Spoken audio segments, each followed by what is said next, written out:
دوستو، مریم نواز نے بھی خان صاحب کے حق میں تاریخی بیان دے ڈالا جو تیزی سے سوشل میڈیا پر وائرل ہو رہا ہے۔ مریم نواز نے کہا کہ عمران خان ایک برس سے زیادہ راولپنڈی کی اڈیالہ جیل میں قید ہیں، لیکن اس کے باوجود بھی ہم سابق وزیر اعظم عمران خان کی مقبولیت کو کم نہ کر سکے۔ سابق برطانوی وزیر اعظم کا بھی قوم کے لیے کچھ حقائق ایسے ہیں جو آج مجھے قوم کے سامنے رکھنے ہیں۔ Imran Khan is brilliant.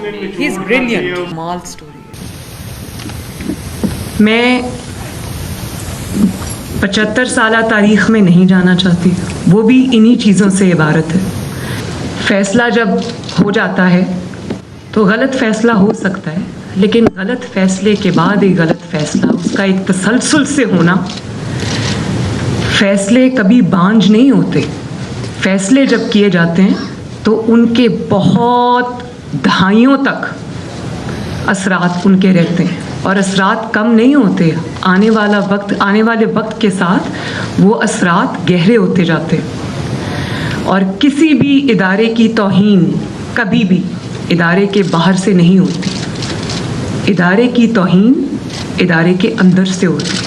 عمران خان کو الیکشن جیتنے پر مبارکباد۔ عوام کا مینڈیٹ جیت گیا ہے اور طاقتوروں نے گھٹنے ٹیک کیے ہیں۔ اس ملک کی غریب عوام کے لیے جنگ لڑنے والے عمران خان کا اب کڑا مرحلہ ختم ہونے والا ہے۔ جس لیڈر نے اپنی غریب قوم کے لیے 24 سال کی بے بنیاد سزا کو بھی برداشت کیا ہے اور اپنے ضمیر کا سودا نہیں ہونے دیا، آج اس کے سامنے طاقتوروں نے بھی گھٹنے ٹیک دیے ہیں۔ اور میرے ذرائع کے مطابق عمران خان جیل میں بیٹھ کر آکسفورڈ یونیورسٹی کے وائس چانسلر بن گئے ہیں۔ یہ خبر وائرل ہونے کے بعد طاقتور ادارے بھی عمران خان کی تعریف کرنے پر مجبور۔ طاقتوروں کا آخری حربہ تھا جو کہ بری طرح سے ناکام ہو چکا ہے، اور اب عمران خان 1 سے 2 دن کے اندر زمان پارک میں ہوں گے۔ Imran Khan is brilliant.